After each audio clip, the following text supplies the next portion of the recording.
വീണ്ടും വരുന്നവനായ യേശുക്രിസ്തുവിൻ്റെ നാമത്തിൽ ഏവർക്കും സ്നേഹവന്ദനം. ഇന്നത്തെ വായനാഭാഗം സങ്കീർത്തനങ്ങൾ 112 മുതൽ 114 വരെ.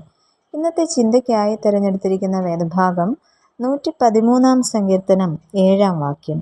അവൻ എളിയവനെ പൊടിയിൽ നിന്ന് എഴുന്നേൽപ്പിക്കുകയും ദരിദ്രനെ കുപ്പയിൽ നിന്ന് ഉയർത്തുകയും ചെയ്തു.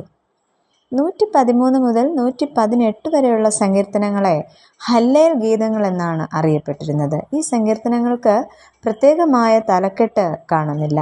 ഹല്ലേൽ എന്ന ഹീബ്രു വാക്കിൻ്റെ അർത്ഥം യഹോവയെ സ്തുതിപ്പിൻ എന്നതാണ്. യഹൂദന്മാർ പെസഹ പെരുന്നാളിനായി ഒരുമിച്ച് കൂടി വരുമ്പോൾ ഈ സങ്കീർത്തന ഭാഗങ്ങൾ ഒന്നിച്ച് പാടി ദൈവത്തെ മഹത്വപ്പെടുത്തിയിരുന്നു. പെസഹയോടനുബന്ധിച്ച് കർത്താവും ശിഷ്യന്മാരും സ്തോത്രം പാടിയ ശേഷം ഒലിവുമലയിലേക്ക് പോയതായി സുവിശേഷ ഭാഗങ്ങളിൽ നാം കാണുന്നുണ്ട്. അത് മത്തായി എഴുതിയ സുവിശേഷം 26 അധ്യായം 30 വാക്യത്തിലും വിശുദ്ധ മർക്കോസിൻ്റെ സുവിശേഷം 14 അധ്യായം 26 വാക്യത്തിലും നമുക്കത് കാണാം. അവർ ഈ സങ്കീർത്തനങ്ങളായിരിക്കാം പാടിയതെന്നും കരുതപ്പെടുന്നു. ഈ പ്രഭാതത്തിൽ നമുക്ക് 113 സങ്കീർത്തനത്തിൽ നിന്നുള്ള ചില ചിന്തകൾ ധ്യാനിക്കാം. ഒന്നാമതായിട്ട് യഹോവയെ സ്തുതിക്കുവാൻ ആഹ്വാനം ചെയ്യുന്ന സങ്കീർത്തനക്കാരൻ. ഈ സങ്കീർത്തനത്തിൻ്റെ ആദ്യ 3 വാക്യങ്ങളിൽ ദൈവത്തിന് സ്തുതി അർപ്പിക്കുവാനായി ദൈവദാസന്മാരെ ക്ഷണിക്കുകയാണ് ചെയ്യുന്നത്. ദൈവത്തിൻ്റെ ദാസന്മാർ എല്ലാവരും പരമാധികാരിയായ ദൈവത്തിന് മുന്നിൽ വിധേയപ്പെടണം. യഹോവയുടെ ഉന്നതമായ നാമം വാഴ്ത്തപ്പെടുവാൻ തക്കവണ്ണം നാം അവനെ മഹത്വപ്പെടുത്തണം എന്നാണ് സങ്കീർത്തനക്കാരൻ പറയുന്നത്.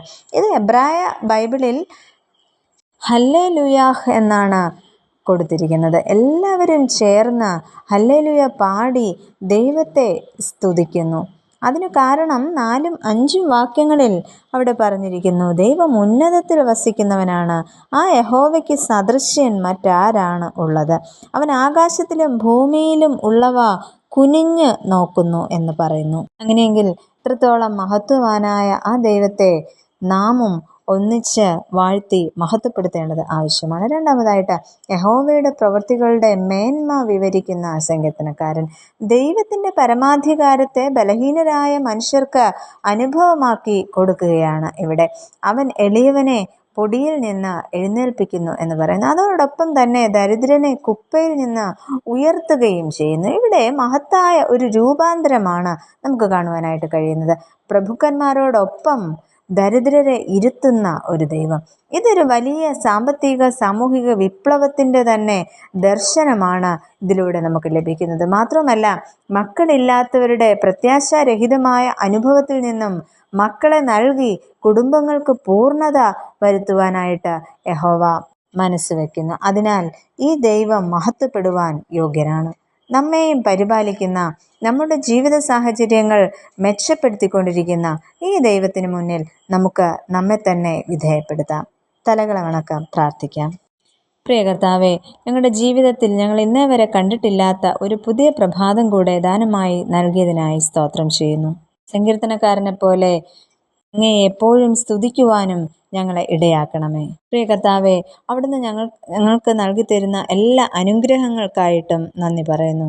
അവിടുന്ന് കുപ്പയിൽ നിന്ന് ഞങ്ങളെ ഉയർത്തിയതിനായി, മെച്ചമായ അനുഭവങ്ങൾ ഞങ്ങൾക്ക് നൽകി തരുന്നതിനായി സ്തോത്രം ചെയ്യുന്നു. തുടർന്ന് അങ്ങയോട് ചേർന്ന് ജീവിപ്പാൻ ഞങ്ങളെ ഏവരെയും ഇടയാക്കണമെന്ന് യേശുവിൻ നാമത്തിൽ അപേക്ഷിക്കുന്നു. കേൾക്കണമേ. ആമേൻ.